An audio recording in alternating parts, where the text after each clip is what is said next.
Hey everybody, welcome to the Great Lakes Divide live stream. I'm your host, Adam Biggers. You can follow me on Twitter at AdamBiggers81. You can follow Great Lakes Divide at GL Divide, and that's the same on Twitter and Facebook. Um, Michigan football chat today. I'm going to recap the availability. It was changed. Usually it's Monday, Wednesday, Friday, and that's what it's been through camp. And then Michigan changed it, so it's Tuesday. Next availability will be Thursday. So talked to Josh Uche today. Talked to Tarik Black. Talked to Grant Newsome for like 20 minutes. That was a really good interview. Noah Furbush as well, Nick Eubanks. So all of those interviews are on my YouTube channel. So want to welcome everybody watching. If you're new to the show, it's a live stream, and basically you ask questions. It's real easy. No rules to it, other than just keep it clean and no BS. But other than that, I'm gonna tweet the live link. It looks like Jeeds. Hey Jeeds, how you doing? Perfect timing. Just got home from practice. Where do you play, Jeeds? I'm gonna tweet this live link right now.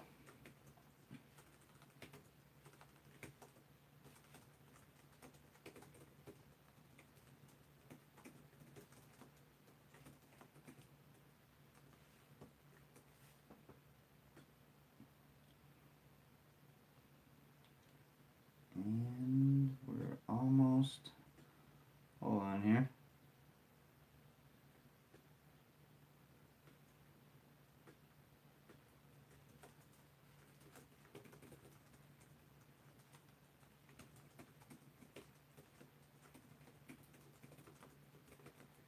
Basically, I'm stalling until you guys fill up the room. How's that?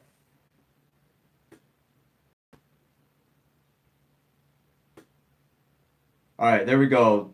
Links are tweeted. I'm gonna get in the chat, and now we could go. Matt Crittenden says, "Yo, what up, Adam?" Hey, Matt. Yeah, guys. So, any questions?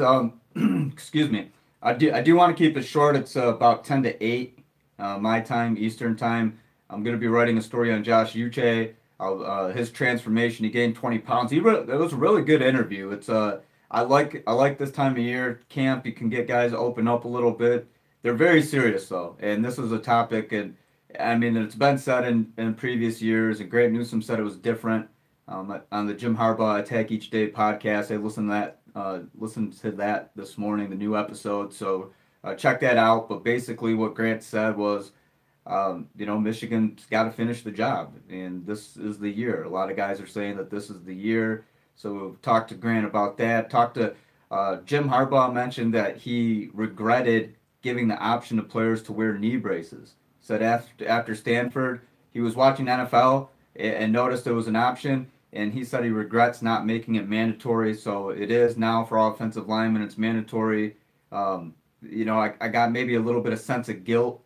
He said it's his biggest regret as a coach, and he feels really bad for Grant Newsome. And I asked Grant, it's got to be weird to be in the room with Harbaugh as he's saying that about you, and just letting it all sink in, and thinking, wow, this guy, what if? And it would be natural, I think, maybe to have a little bit of resentment. And Grant doesn't. And he says, everything happens for a reason. And I think that in, hindsight, of course, he would have wanted to play football at Michigan and have a long career. And I think, though, when you look back at it, his time at Michigan was way more, it was about way more than college football. He was a college football player, but he addressed a lot of important issues as far as likeness and NCAA rules, different guidelines and student athletes. Grant really used his platform to, basically create a discussion, I guess, for lack of a better term. I was going to say raise awareness. Not really awareness because people are aware of it, but Grant did a great job of creating discussion. So that's what the column's going to be about.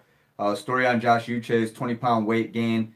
Watch that interview. Like I said, he opens up, and he said he's pretty impressed now when he looks, and you can tell he's visibly bulked up. And a lot of these guys have been tweeting out the before and after photos. And Ben Herbert, the strength and conditioning coach, Abigail, their nutritionist, they're eating a lot and they're lifting a lot and learning. So all that stuff's in the videos. So if you have any questions, here I'm going to get here to the questions. Matt Crittenden says you should tell Grant to stop picking on the stupid kids. What do you mean by that, Matt? Am I missing something? Jeeds wants to know. Jeeds says Wisconsin starting safety went to our school. U of D Jesuit. Oh, okay, well, good luck this year, man. Nah, Yang 20 said, hey, Adam, finally made it live. Thanks for joining. Jeeds wants to know any insight on Dron Irving Bay transfer and how does that affect depth? That's not a big impact. And I mean, I'm a Flint guy. Duran went to Flint Southwestern. He's Flint's only U.S. Army All-American in football, which I found that really hard to believe, but it's true. And because I mean, there have been a ton of guys come out of Flint, just tons. And I'm not even going to go on to that off on that tangent right now. But how do I think it affects depth? I don't think it's major. I'm curious though because last year as a true freshman, he was at least for a short time he was competing for a spot in the two deep. Greg Madison said that. Don Brown said that. So I mean, I don't know what happened. Did he get surpassed? Was it you know? All I know is that he's not at Michigan anymore. I don't have any other information on that. Darkman 1212 says, what's going on, Adam? Hey, Darkman. Demario Vaughn said you'd figure I mean, exactly. Or before, and this was before U.S. Army All-American, but just All-American in general. I mean, why did I say Matt? Matt Trannon would have been one, but I was thinking Andre Rison as well. I mean, and if U.S. Army All-American Bowl was around back, probably Courtney Hawkins would have been one. But just a U.S. Army All-American, the first, and he's the first All-American, high school All-American in football out of Flint, which I found that really hard to believe. Really hard to believe. Matt Crinan says, Adam, I watched that injury again. Don't think a knee brace would have done much, to be honest. His knee just hyperextended. Weird. Exactly. And I mean, and Grant says it was a freak accident. He said we could go out and recreate it 100 times and probably not get the same result. So again, it's not. I mean, it's fair to wonder. He's always going to wonder, what if I didn't get hurt? Jim Harbaugh is, going to wonder, what if I made Grant wear a knee brace?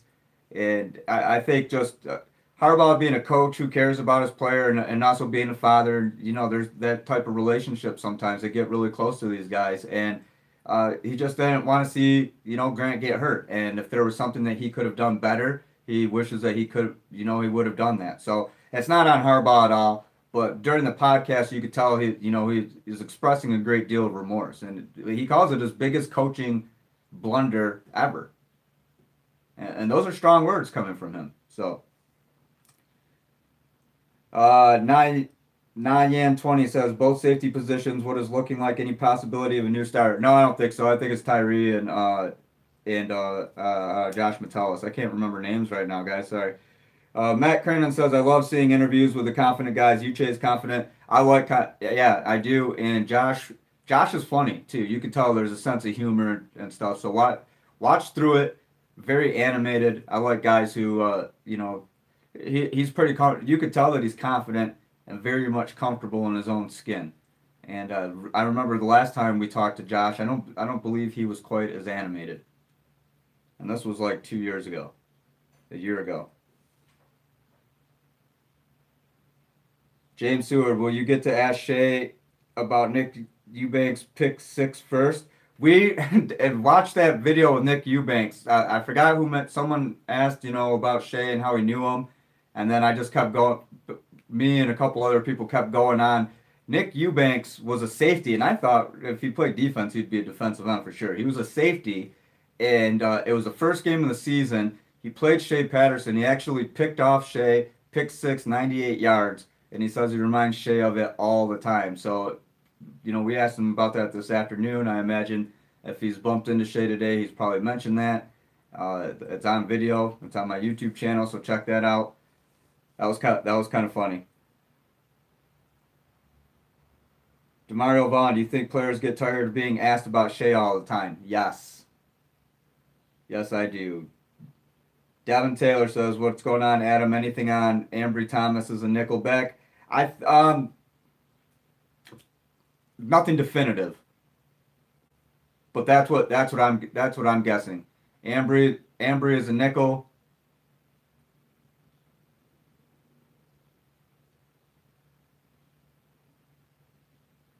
Tyree, strong safety. Josh, free safety. John Brower, what happened to Grant? Grant Newsome? He had a leg injury that could have resulted in amputation, could have lost his life at the time. It was that serious because of the artery in his leg that was cut. He didn't basically, if he were to make a comeback and everything was going, things were going well for him for a little while, but the risk is just too high. There's nothing that they could do if he were to re-injure it, and basically it would result in amputation. So do you want to risk going out and playing football and maybe not injuring that again, or if you go out and you suffer an injury to that leg again, you're gonna lose it. So, geez, did you see Zach Charbonnet's game film from last week? Dirty. No, I did not see that. Darkman1212, Tarik Black said he gives receivers a hard time. Thomas does. Yeah, in practice, yes he does. The question was other than David Long and Lavert Hill, who are going to be the two obvious guys. I think Ambry will play nickel, backup corner. Nolan Ager wants to know, just watch the Uche interview, so pumped to see him. He is jacked. Yeah. Jeez, will Casey Hughes see any time at corner in your opinion? No, I don't think so. Probably special teams. Well, not probably. I think it's definite special teams. Aaron Quinney says, are you completely confident with Shea as a pocket passer? Just want to be confident if teams force him to throw in the pocket. Is he capable? I'm not 100. I've never been 100% sold on Shea Patterson just because I feel like it's a limited body of work. I mean, he was pretty good in 7 games. We talked about this during the last stream. Before he got injured, he put up some huge numbers. Completed 80% of his passes one game. I think it was Georgia Southern. And I mean, it's still college football. I'm more of the person. I want to see Shea before I reserve. I want to reserve judgment until I see more of Shea in the Big Ten. He's good. We know that. I've seen his highlights. We know that he can move. But I want to see how he adjusts to Big Ten defenses. So to kind of talk about, is he a good pocket passer? Is he gonna be able to move out of the pocket and throw? It all depends. Big Ten, just how he adjusts to the Big Ten. It's different football than the SEC.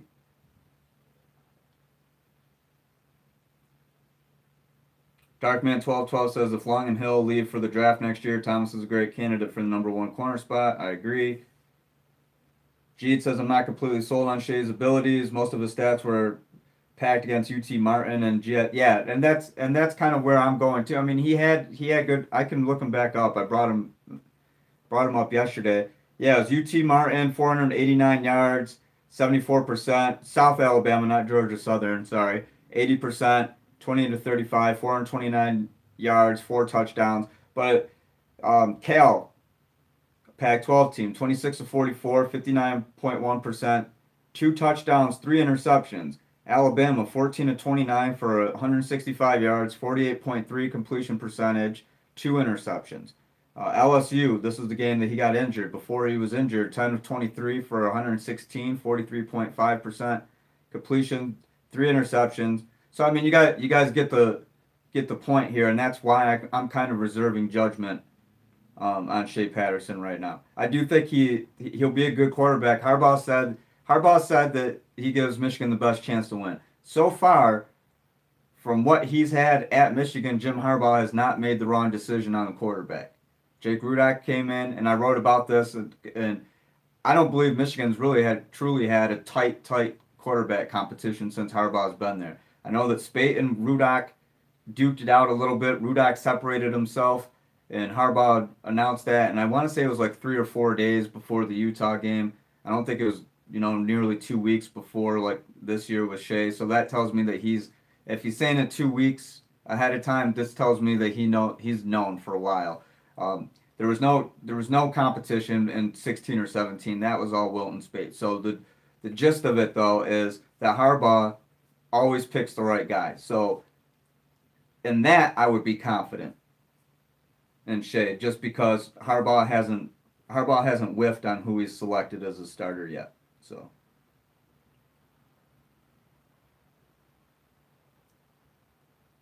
Moonwalker says, who are your breakout sophomores? Offense and defense. I have Oliver Martin and Josh Ross. Those are good pairs, I would say. And sophomore, I mean, I'm assuming we could go like redshirt freshman, redshirt sophomore. Can we go redshirt sophomore? Is it true freshman and true sophomore? What are your parameters here?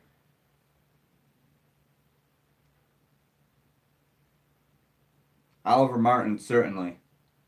Tarik Black would be another one.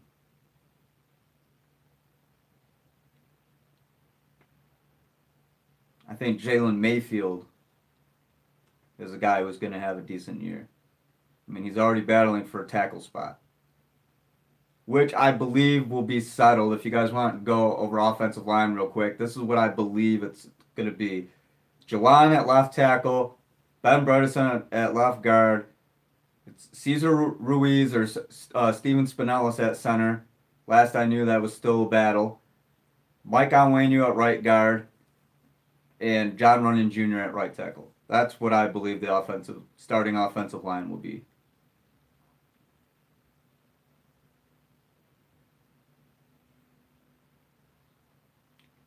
Jeez, yeah, Turner and Hutchinson as far as impact freshmen. Chris Turner's been mentioned a little bit. Aiden Hutchinson, I think would be a strong candidate. He's playing behind Rashawn Gary. He and Kwity Paye are behind Rashawn Gary. I don't know if it's, I don't have any clarification if it's 8 and 2 Kwity. I'm going to assume it's Kwity.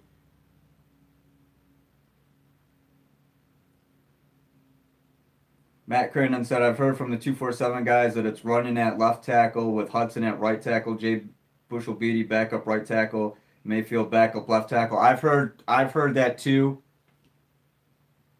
That's kind of like there's two. It's either the starting lineup that I gave you guys just now or what you're saying, and it's flip-flop. I can't confirm 100% either way. Matt Crittenden said that's from Steve Lorenz. Yeah, and Steve's good. I think Jawan Bushell-Beatty at left and John Runyon Jr. at right. And then last week I wasn't convinced, and I don't think I'm still convinced. They're either or starting at the tackles. If it's John at left and Jawan at right, I believe those are the two starting tackles.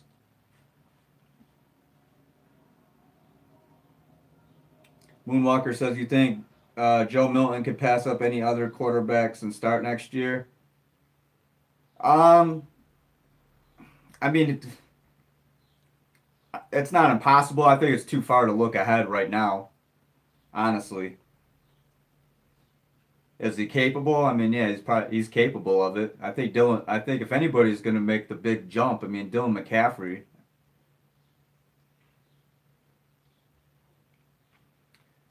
We're going on almost 20 minutes, guys. I do want to keep it shorter tonight because it was a little bit of well, it's not a later availability. It just wasn't. I was planning more for Wednesday, so I do want to do some writing tonight. And again, like I said, I'm going to write about Josh Uche, the weight gain, the diet, how he feels about himself. He's pretty confident now. He told me that he's more focused than ever on football. And then I'll have a column on Grant Newsome, and also coming up soon, within the next week or so. No need to really rush this, but it's going to be a feature story on Sean McCune. And I think I talked about this a little bit, the one-on-one interviews on my YouTube page. So it's going to be a little bit about that and get some background as well from some family members. I'm just waiting to hear back on a couple things, but it's going to be a good look at a small town kid, and now he's living a huge football dream at Michigan. So I think it's pretty interesting, especially if you're from a small town, like the little things in that small town are what make it. And there's this little place called Cumberland Market. He said it's like a gas station chain. So I'm envisioning like here in Michigan like a Speedway or something. I don't know if I'm too far off, but a gas station chain with like a market in it, and he said they'd go there and hang out and eat sandwiches and small town life. Now he's in Ann Arbor where anything he wants is within 10 minutes. So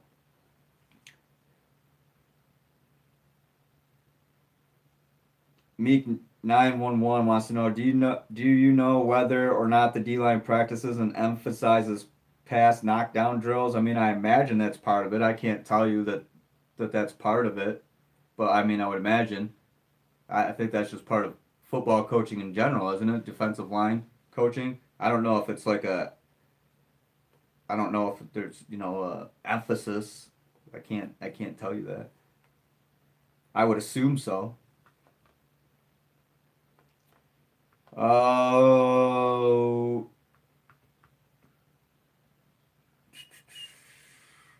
obsessed when they come to live shows. I don't. What are you talking about, Matt? I don't know. Did I miss something?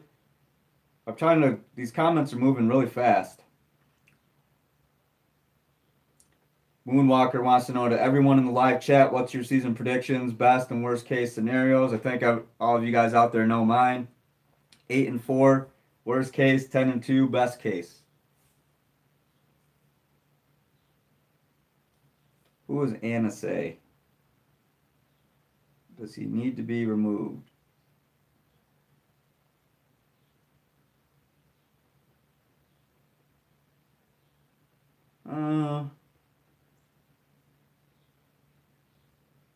Guess what? Coming up November 7th, straight lost to Ohio State. As long as he's not vulgar, but honestly, I think you're in the wrong. I think you're in the wrong place, man. If you want to talk about Michigan football, that's fine, but it's kind of counterproductive to come in here and just troll people. Yeah, we had one guy last year who was pretty trolly and racist, but other than that, we've never really had a problem. So he says, "Go Bucks." I mean, you could say that's fine, but just don't be vulgar. If you want to debate with these guys, I'm sure they'll debate with you guys. He said, "Geez, we still better than y'all. Go Bucks." James Stewart said, "Just an Ohio State fan, no big deal." Buckeyes are going to be good this year. Guys, I know most of you guys in here are Michigan fans. You don't want to hear that, but the Big Ten East is absolutely loaded. Ohio State, Penn State, Michigan State. Michigan's got a chance to get in there too, but I really like Michigan State and Ohio State's chances.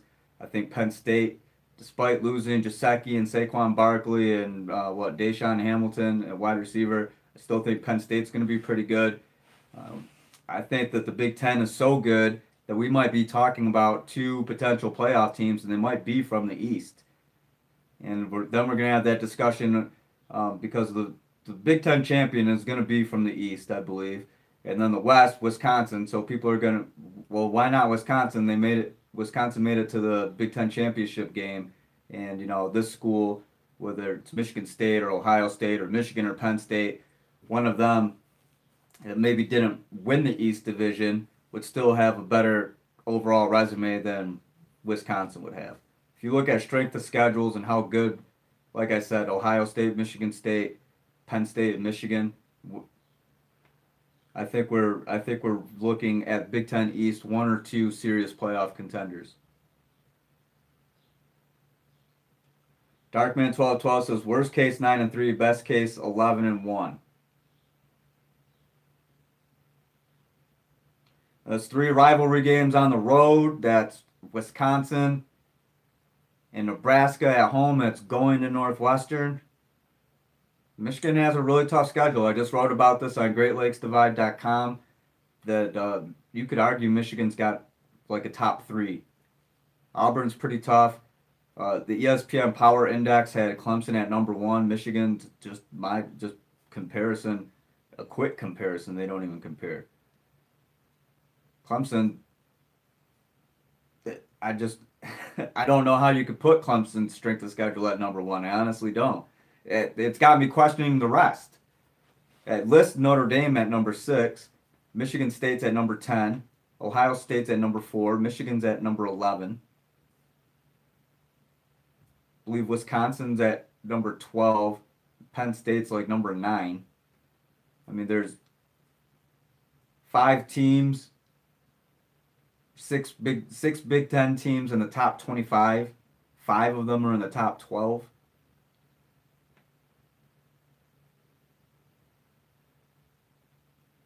Jeeves says, "Is there any shot they realign the divisions?" Um, I think someone actually asked about that at Big Ten Media Days, and I can't remember exactly what they said. I mean, I imagine that it's something that they, just given how deep the East is, and I mean, and it's going to be the West, one good team versus everybody. How long is it going to take everybody to catch up? I mean, there have to be things in place, protected rivalries. I mean, they tried the legends and leaders. That was stupid. The names alone were stupid.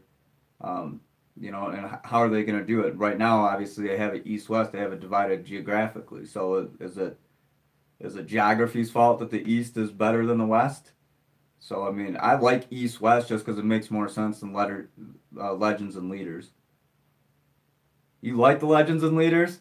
Besides the names? Oh, okay. Well, you like the alignment of it. Okay.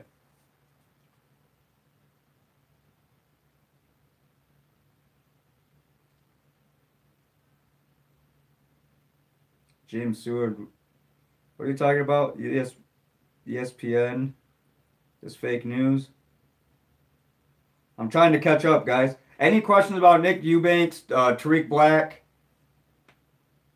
We'll be talking to Shea Patterson at some point before the season, so we've already talked about Shea enough. We can save that conversation for later when he does come out and talk to the media. But anything about Nick Eubanks, Josh Uche, Noah Furbush, Grant Newsome? Will Eubanks be primarily a passer? I asked him what he saw as well. Is he more of a blocker? Is a pass catcher?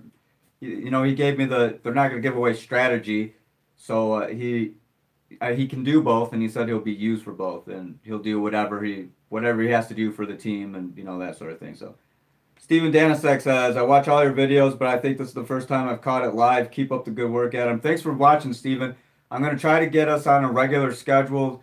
The Fridays will always be before noon. I'll shoot for like 11 a.m. Eastern time or noon at the latest Eastern time. Mondays will be after the press conference, and I think a lot of people are asking if I at least wait until 5 p.m. Eastern time on Monday. So that's kind of what I'm thinking. Then during the week, it'll be after practice availability or the next morning. And practice availability is typically at night. Today they had it at 3 o'clock, but typically it's after practice at night. So I don't know why they had it today. That was weird. Steven Danislik said, "I'll be in South Bend next weekend. Can't wait." I'll be there as well. Received my season credential for Michigan football today. Got the email from Notre Dame that says you're approved. So I'll be there along with co-creator of Great Lakes Divide, Ryan Schuling, my partner. And Ryan, I want to encourage you guys. Great interview with Sean Campbell. He's a lawyer, blogger, Michigan State alumnus, and critic. I'm reading from Ryan's description. And critic of Paula Levine's reporting for ESPN on matters of Title IX and sexual assault allegations against student athletes at Michigan State. So basically, Sean Campbell is a lawyer who's going and a blogger who's going after Paula Levine. And Paula Levine, as you know, the Outside the Lines report, and Ryan very much in support of Paula's journalism. And again, this is kind of his thing. But I encourage you to listen to it. I haven't listened to it yet, but Ryan and I have talked about it, so that should be a great interview. And so I encourage you to check that out at GreatLakesDivide.com. Follow on Twitter at GLDivide and on Facebook. Like and subscribe and share and do all that stuff, guys. We have almost 1,100 subscribers on this YouTube channel, and the discussions are only going to get better once the season starts. We'll start talking Notre Dame all the time. Leading up, game week next week. It's almost here. The time is flying by. So we'll get into full on Notre Dame previews. We'll talk to some Notre Dame writers, that sort of thing. And other than that, we're waiting for kickoff in South Bend. So, any final questions?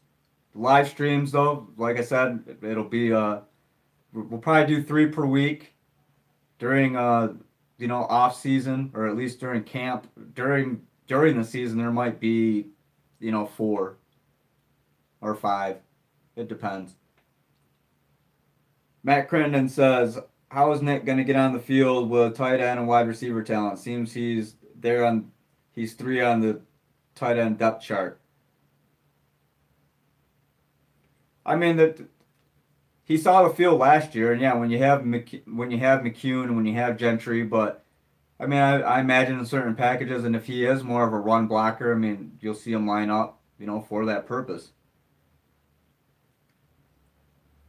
Jeeds wants to know, is Michigan ranked too high, too low, or just right? I think a little high. 14 and coming off an 8-5 season. I do think, Michigan's getting a little bit of the benefit of the doubt. This defense is going to be good. I mean, there's no doubt in my mind. The only questions, will Shea live up to hype at quarterback? Is the offensive line really improved? Those are my 2 questions.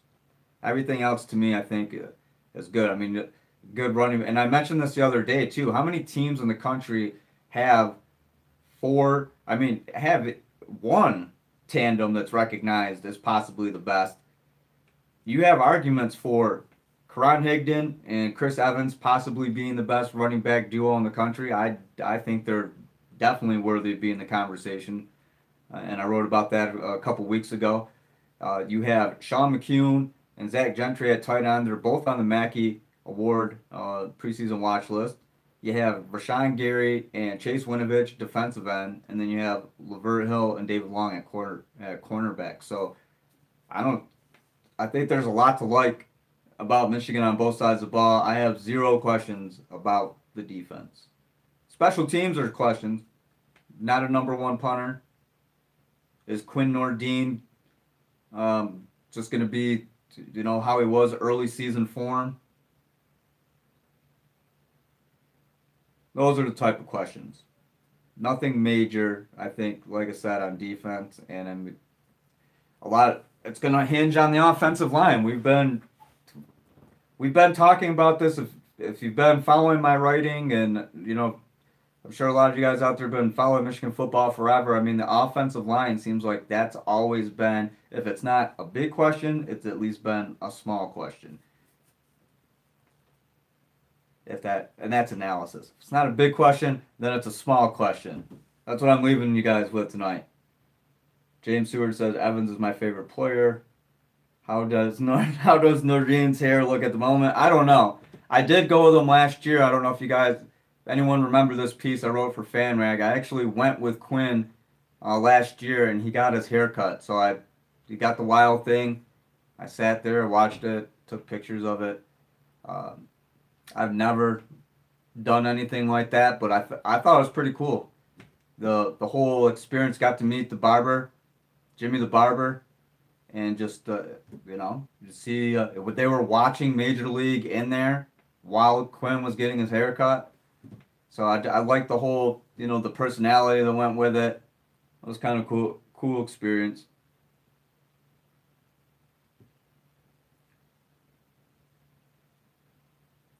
Moonwalker says, too low. We should be ranked number 10, but it's too much suspense at quarterback. You think Michigan should be ranked number 10 in the preseason? Michael Allen says, is Grosse Pointe going to win tonight? Let's go GP. Little League World Series. I hope so. That says a lot for baseball in Michigan. A lot of good baseball. And a lot of good baseball. The Flint CBL. There's the St. Clair Shores League,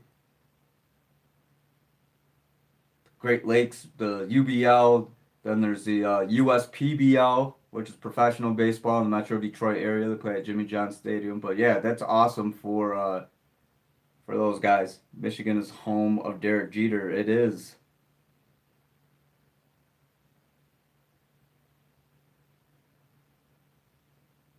Drive out play call. I know. I'll end on this. Someone asked about play calling, if it's going to be Pep. I mean, Jim Harbaugh has, and I believe always will have the final say when it comes to offensive play calling. They haven't labeled an offensive coordinator. I think it's going to be by committee. Jim, Pep, Jim McElwain, Dave Warner. Dave Warner was an offensive coordinator at Ohio State. This sounds like robotic and like rehearsed because I've said this a million times. So, but that's what I think. That's what I think is going to happen.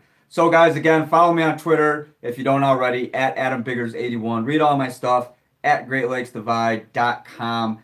Follow on Twitter at GL Divide, and also follow on Facebook at GL Divide.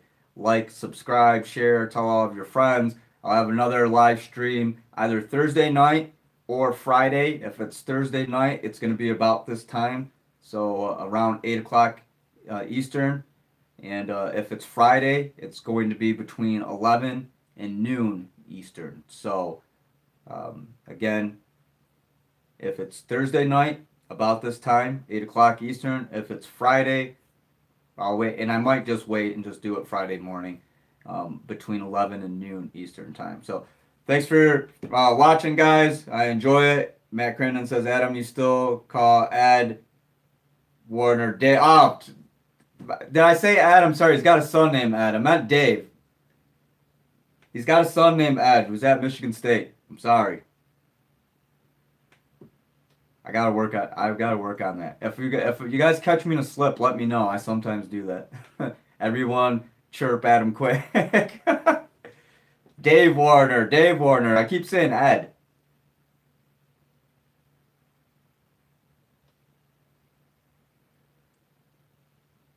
Oh, Jeet said I told you so about Shea. There you go. You're a day late though, Jeet. I'll give it to you.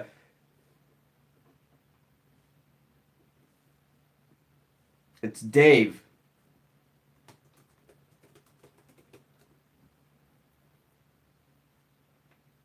No, it's Ed. What are you talking about? You got me questioning myself. It's because he's got a son named Ed. You have me questioning myself. I had to Google it. It's Ed Warner. What are you talking about, Dave?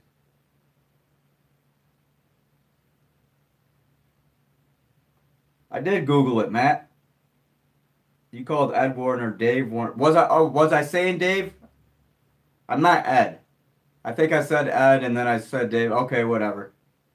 I got it. You're getting old, Biggs. I'm not getting old. I got confused. It's Ed Warner. I know who Ed Warner is. All right, guys. Anyway, thanks for joining the live stream. Again, I'll have the stuff on Josh Uche, column on Grant Newsome coming up this week, and that's about it. So I'll talk to you either Thursday night or Friday. Have a good night. Thanks for watching.